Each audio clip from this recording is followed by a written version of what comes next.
Welcome to Kansas Ag Report. I'm Ken Rogers. On this week's program, we talk all things sorghum with Kody Carson, a Texas farmer and chairman of the National Sorghum Growers. Of all the challenges this year in production agriculture, one of the bright spots has been sorghum. We'll also have features from Kansas corn, Kansas wheat, and the Kansas Farm Bureau, and our weekly updates from the Kansas Livestock Association and markets from Pinion.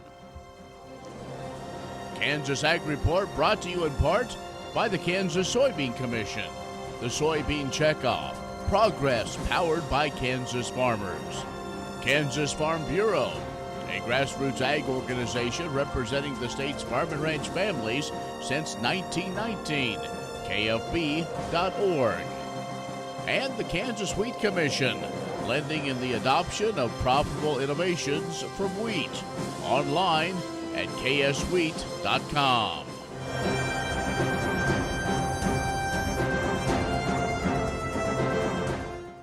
In agriculture news from agview.net, well, the end of November's crop condition report from USDA had winter wheat condition in Kansas rated at 6% very poor, 16% poor, 45% fair, 30% good, and just 3% excellent.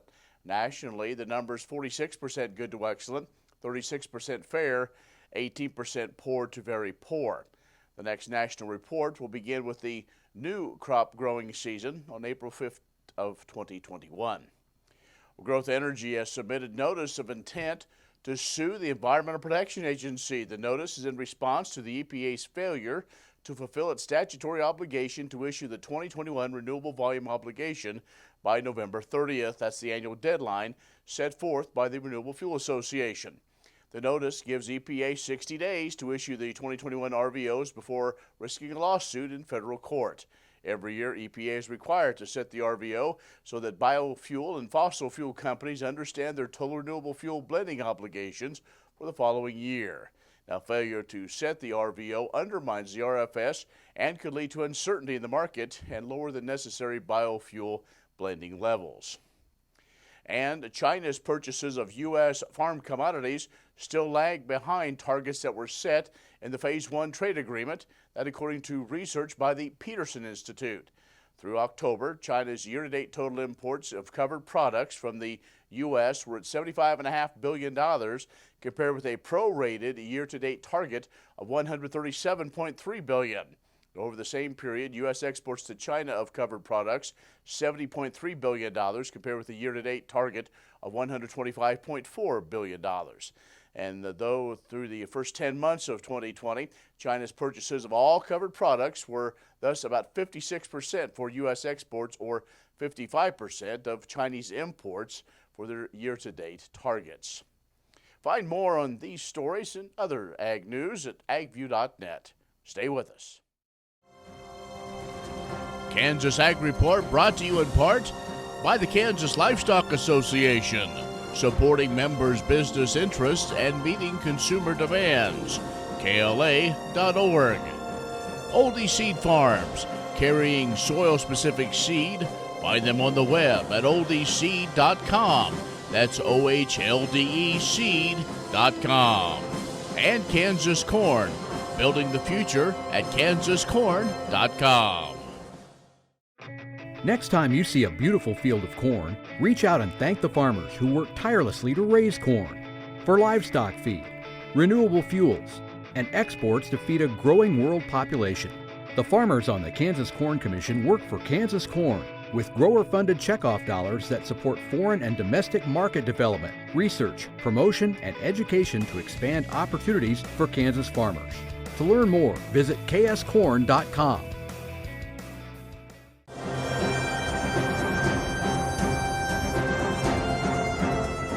And joining us now is the chairman of the National Sorghum Producers, a Texas farmer, Kody Carson. Good morning, Kody. Good morning, Ken. Glad to be with you. Well, thanks for taking time to visit with us. And, as harvest wrapped up, but now a while back, farmers are taking an assessment of how things went this growing season into the fall. And the bright spot on many folks' ledger were those that had sorghum a part of their operation.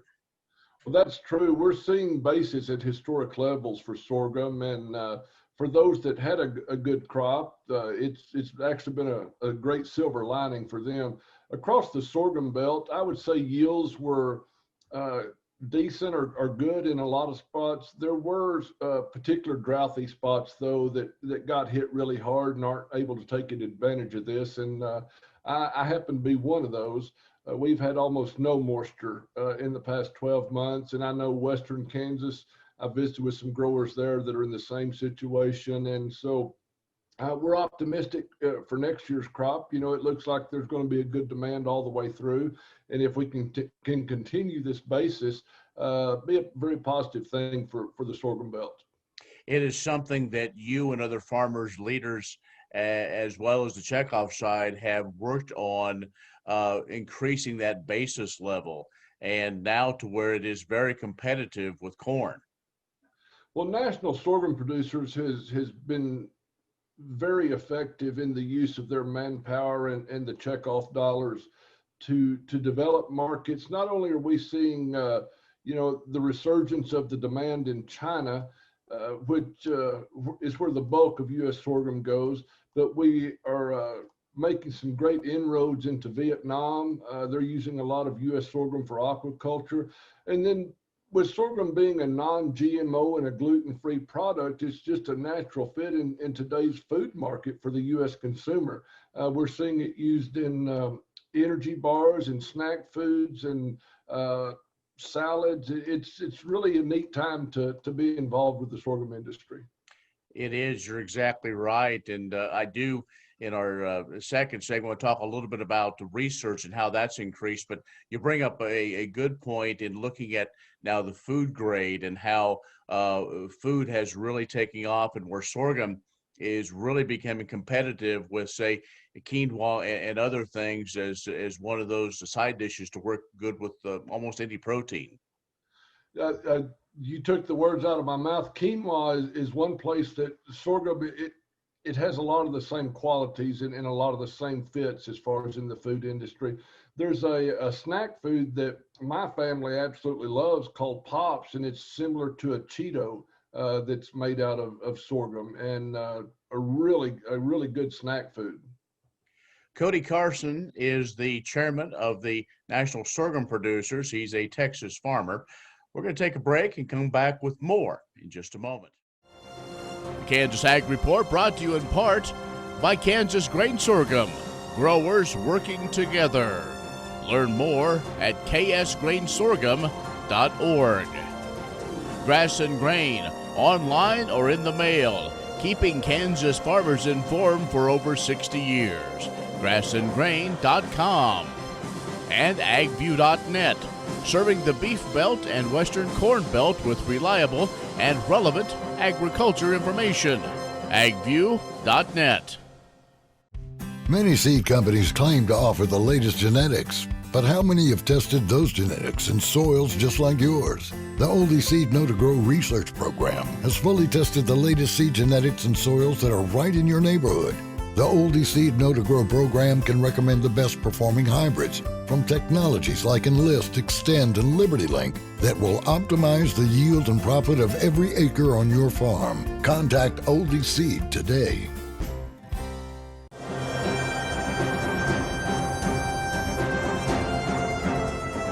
And our guest is Kody Carson, who is a Texas farmer and the chairman of the National Sorghum Producers. And obviously, we look at sorghum, we look at all those good things, and it has become once again a very hot commodity in the trade. And I guess what probably brings some optimism, Kody, it's more than just China. Worked very hard to find those other markets, because we all know sometimes China's all in or sometimes they're all out. Well, it's just like with any commodity, and I don't know any farmer that's a monoculture. You know, we all have eggs, several eggs in our basket, and that's the problem with counting on China so much. Is while they're a great market for U.S. sorghum, you hate to put all your eggs in one basket, and sorghum doesn't need to. We have so many great qualities that if we can get into the markets, we'll hold our own. One place that sorghum is really performing well, and there's a lot of research going on through K-State, through the NRCS, the DOE, it's kind of a buzzword, but sorghum has been on the edge of this for all of its life, is sustainability. You know, sorghum is a water conserving crop. It produces a great amount of carbon in the soil for what it does. It's very drought tolerant and flexible with climate. It's a very patient crop. If we're in a drought, it'll sit and wait. If we get rains, it'll perform to its maximum, whereas some other crops don't fit that mold as well. So it's a great fit for most of us farmers in the Central Plains.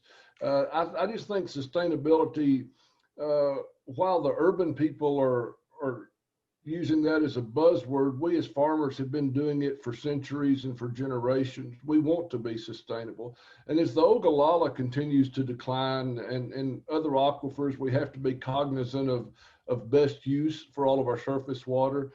I think that sorghum is just a natural fit. And if we can get the qualities of this commodity spread and get everyone to understand the benefits of it, I think sorghum has a bright future ahead of it. Well, let's talk about that. You brought up the sustainability word and trying to find the right traits. And that's one thing that's happened over the last at least dozen years or almost dozen years, is more emphasis and more dollars have been committed to research to grow, in a sense, a better sorghum plant. Well, I think that's one reason sorghum is lagging behind some other crops because of the small amount of seed that's planted per acre and the smaller number of total acres in the U.S. The research dollars just have not been spent to develop the sorghum plant as we've seen in corn and cotton and even soybeans to a lesser degree. There's just a huge potential there with breeding, and especially with the CRISPR technology that's come along. It allows some genes to be not edited, but to be accentuated or turned on or off. And I think that the most exciting thing probably in sorghum is the over-the-top herbicides that are now coming. I think that's going to be a game changer. In the past, that's sugarcane aphid in the last few years, and then over-the-top weed control have been two of the biggest negatives for sorghum. And we're addressing both of those issues, you know, as we speak, getting those behind us. Well, Kody, we appreciate the update, and good luck as you work through this whole pandemic situation, leading one of the ag commodity groups. So we look forward to continuing these conversations and talk about the good things going on in the world of sorghum. So thanks for your time. Glad to be with you as always. Thanks, Ken. Kody Carson, who is a Texas farmer and the chairman of the National Sorghum Producers, has joined us. Stay with us. We'll have more in just a moment. No one plans to get sick or injured. But when life happens, it's important you and your family are protected. Kansas Farm Bureau health plans are there to provide continued health care coverage to meet your needs. Choose from a broad range of individual and family plans. And if you're over 65, we have options for you too. Learn more at kfbhealthplans.com or contact a Farm Bureau Financial Services agent near you.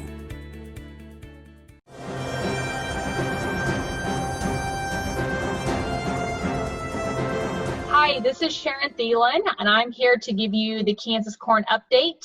I serve as the Director of Education for Kansas Corn, and this school year has been not the typical school year that we traditionally prepare for, but one that we still have made a lot of adjustments in order to really help our teachers during this time of change. And so this last weekend, we were very excited to be able to host a Seed to STEM workshop in Sublette, Kansas, where we were able to get 17 teachers together to learn new labs and how you can incorporate those in the classroom during a normal school year, but also during this time of hybrid learning. In addition, we have been making adjustments to our guest speaker opportunities, where we have two retired teachers who have agriculture background who traditionally visit classrooms, and they do hands-on activities with them, teaching them about the ag industry. But what we've done is we still offer that, but we may do the presentation outside, or we'll do it virtually, but we send them the teachers the materials in advance. So it's still a hands-on opportunity for students to learn, even in this time of virtual learning.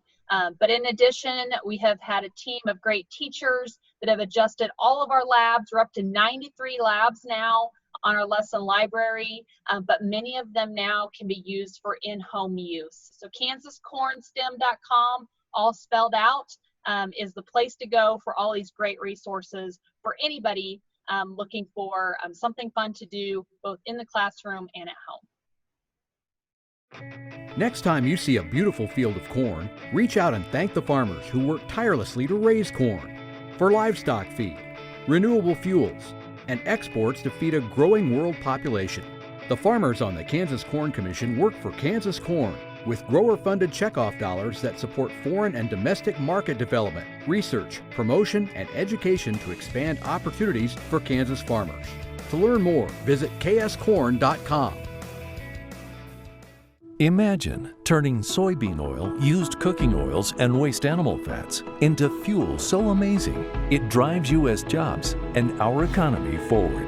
Learn more about biodiesel at americasadvancedbiofuel.com.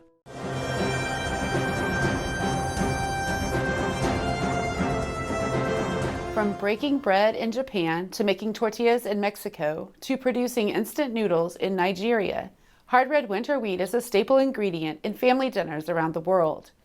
Each market has unique cuisines and market demands, but each also adds value to farmers' bottom line.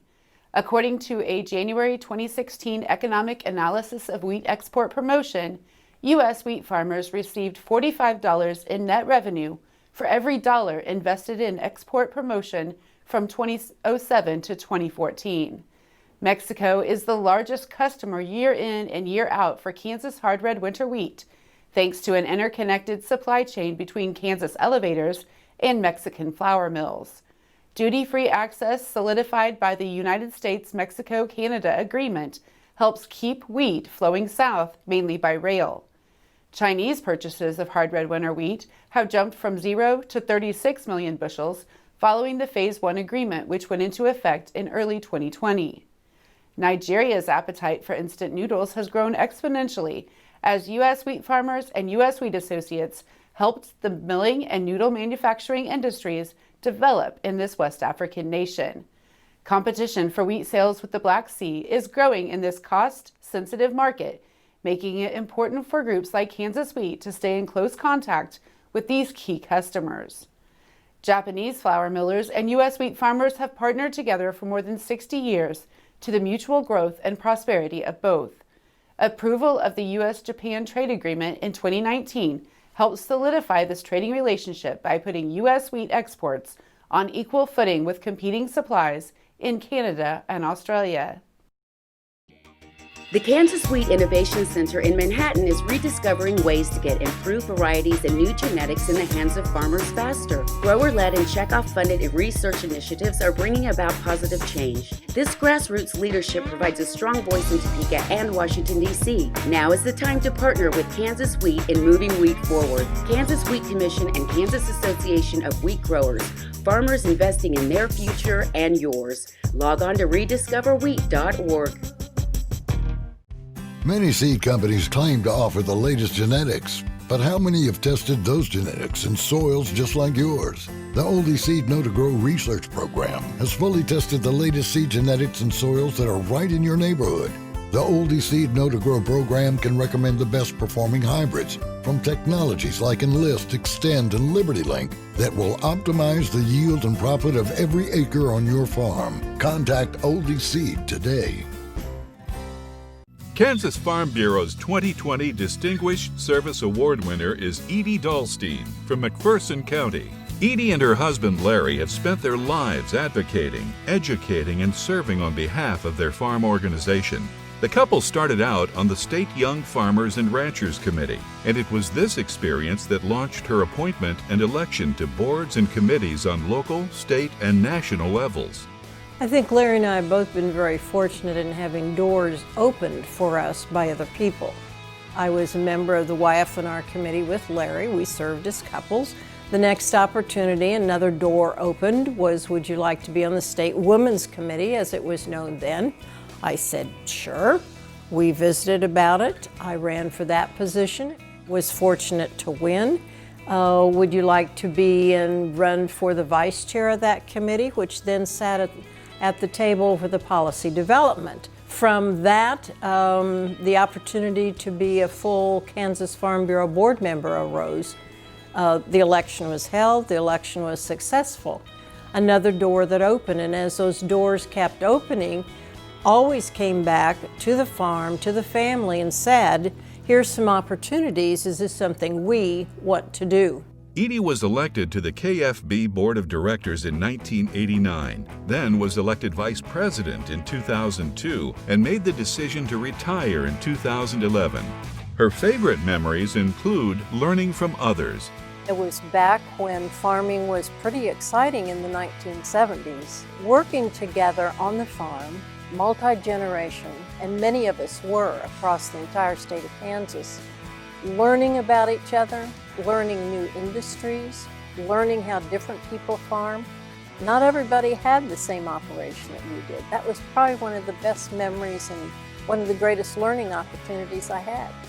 Today she still serves Kansas Farm Bureau as a member of the board for KFB's Foundation for Agriculture and says this award is bigger than her. I think when you look at the term Distinguished Service to Agriculture, in my heart, it belongs to the organization. It belongs to a McPherson County.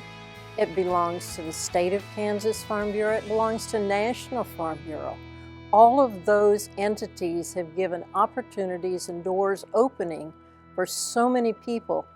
That's the Distinguished Service to Agriculture in my heart. Thank you, Edie, for all you have done and continue to do for agriculture. Grain sorghum is one of the most important cereal crops worldwide, and Kansas leads the nation in its production. Over the years, sorghum has been either exported, used in animal feed domestically, or for other industrial uses. Recently, its use in the ethanol market has seen tremendous growth, with 30% of domestic sorghum typically going to ethanol production. Kansas Grain Sorghum is committed to sorghum research, market development, and education. Learn more at ksgrainsorghum.org.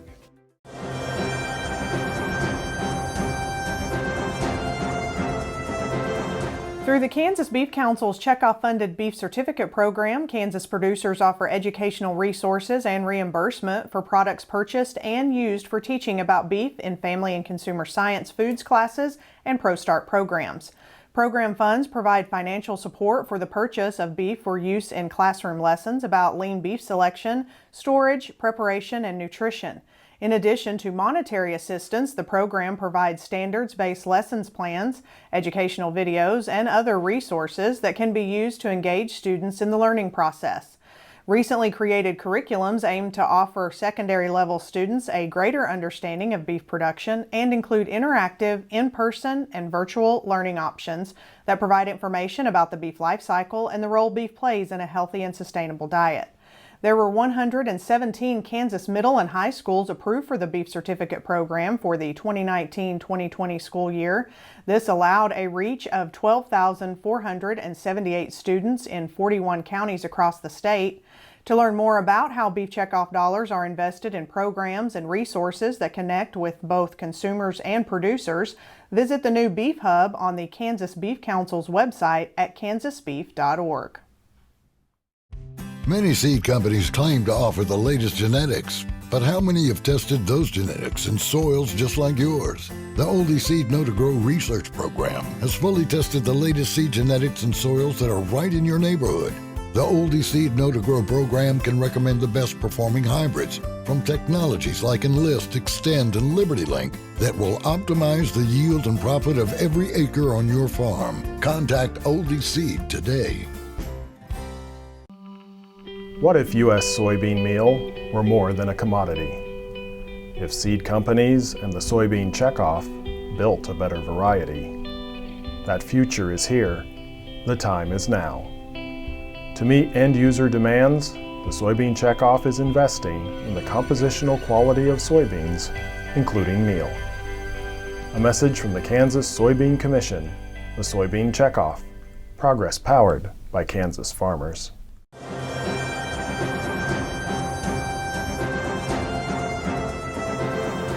I am Mitch Dewar with Pinion, a division of K-Coe Isom.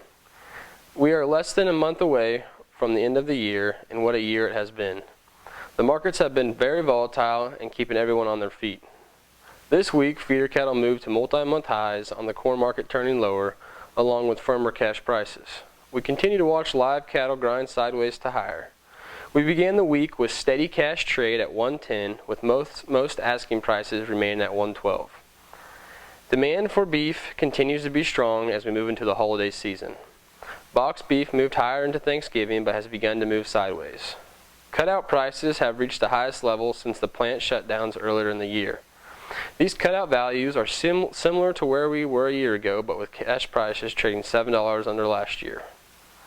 Recently, corn and soybeans made new highs with the front month soybean contracts hitting $12. Over the past week, we have watched the grains pull back, with the weather improving in South America and with Chinese buying slowing. It will be interesting to see how the funds react to bearish news and to see at what length they liquidate. Is the rally over? The question is going through everyone's head, and for the right answer, you might as well flip a coin. If you have questions on preparing for the market to go either direction, give us a call at 888-452-9751.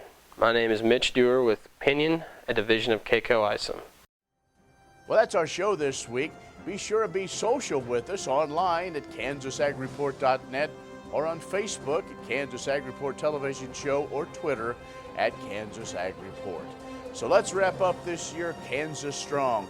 As you go out and about, wear your mask, social distance, wash your hands. If you're not feeling well, by all means, please stay home. I'm Ken Rogers. Thanks for watching. We'll see you next week. Imagine turning soybean oil, used cooking oils, and waste animal fats into fuel so amazing it drives U.S. jobs and our economy forward. Learn more about biodiesel at americasadvancedbiofuel.com.